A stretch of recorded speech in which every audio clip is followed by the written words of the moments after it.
आज मंदिरों में जिस प्रकार पूजा हो रही है या जिस प्रकार से हमारे घर में पंडित जी आकर के पूजा करवा दे रहे हैं, हम उसे सही क्यों मान बैठते हैं? हम उनसे यह क्यों नहीं पूछते कि क्या वह पूजा शास्त्र सम्मत है?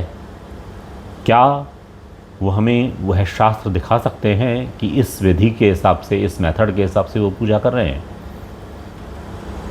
हम यह क्वेश्चन पूछने में हम बिना लाग लपेट के, हम हमारे स्वार्थ के लिए नहीं पूछ रहे हैं, हम इस भाव से पूछ रहे हैं कि क्योंकि हमें यह समझना है कि किस पद्धति से, किस शास्त्र के हिसाब से वो पंडित जी या वो पुजारी या वो धर्मगुरु हमें पूजा पाठ बता रहे हैं या करवा रहे हैं।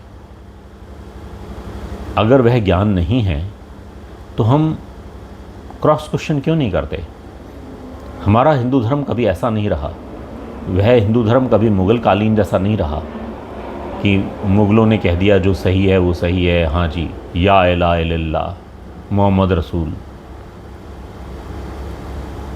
हमारा धर्म हमें प्रश्न करने की इजाज़त देता है, परंतु वह प्रश्न गलत तरह से ना हो, रेस्पेक्टफुल फॉर्म में हो, इस इच्छा और इस भावना के साथ में हो कि हम वह समझना चाहते हैं कि कौन से स्क्रिप्चर के हिसाब से, किस मेथड के हिसाब से वह पूजा करवाई जा रही है।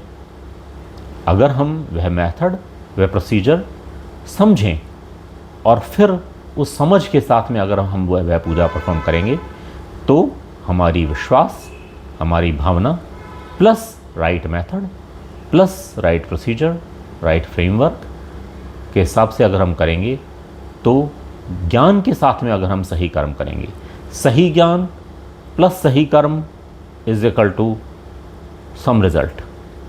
अगर ज्ञान और कर्म बिना के का तालमेल नहीं है, अगर आप में ज्ञान नहीं है, अगर आप में सिर्फ एक भावना है, तो आप उन ऊंचाइयों को नहीं पा सकते हैं जो कि पाना चाहिए।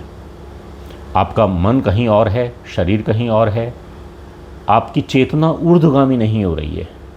अगर जब तक चेतना ऊपर नहीं उठेगी, जब तक आपके ब्रह्म वर्चस्व आप में नहीं आएगा, ब्रह्म वर्चस्व नहीं आएगा, अगर आप में वह तेज की स्थापना नहीं होगी, तो आप ज़िंदगी के अंदर परेशान होते रहेंगे, कुछ नहीं कर पाएंगे।